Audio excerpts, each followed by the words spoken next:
আর আমরা আধ ঘন্টার মধ্যে পুরো বাংলাদেশটাকে বিধ্বস্ত করে দিতে পারি। আমাদের যে সমরাস্ত্র আছে, আমাদের একটা জেলার থেকে বাংলাদেশের আয়তন ছোট। চিন্ময় কৃষ্ণ প্রভুকে অবিলম্বে নিঃশর্তে মুক্তি দিতে হবে। তাকে আইনি সাহায্য যে ঠিক মতো পায় তার সুবন্দোবস্ত করতে হবে।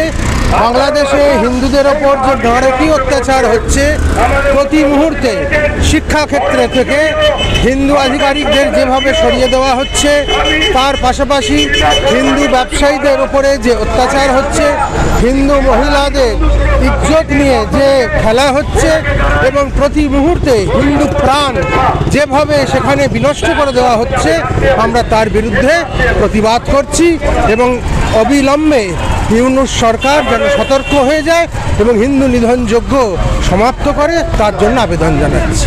ওরা তো বলছে যে আমরা ভারত দখল করে নেব, 4 দিনে 4 ঘন্টায় কলকাতা দখল করে নেব। পুরো কলকাতাটা তো আর ভারতবর্ষ নয়, আর 4 ঘন্টায় ধরে কলকাতা দখল করবে ঠিকই বলছে, এই সমস্ত হচ্ছে ফাঁকা আওয়াজ। আর আমরা আধ ঘন্টার মধ্যে পুরো বাংলাদেশটাকে বিধ্বস্ত করে দিতে পারি। আমাদের যে সমরাস্ত্র আছে, আমাদের একটা জেলার থেকে বাংলাদেশের আয়তন ছোট। অতএব বেশি বড় বড় কথা এর আগেও অনেক বলেছে, এই সমস্ত ফাঁকা আওয়াজে কোনো ফল হবে না। সীমান্তে দেখলাম আমরা ড্রোন উড়ানো হচ্ছে, যুদ্ধবাহী ড্রোন হ্যাঁ উড়ানো হচ্ছে, কি বলবেন?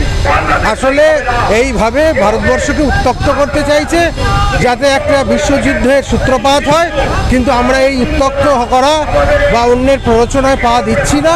কিন্তু মনে রাখুক বাংলাদেশ যে দেশের অন্ন নেই, বস্ত্র নেই, যে দেশের নিজস্ব কৃষি নেই, যেখানে ওষুধ নেই, প্রতি মুহূর্তে যাদের আমাদের ওপর নির্ভর করতে হয়, তাদের এই ঔদ্ধত্য ঠিক সময় মতো কিন্তু আমরা জব্দ করে দেব।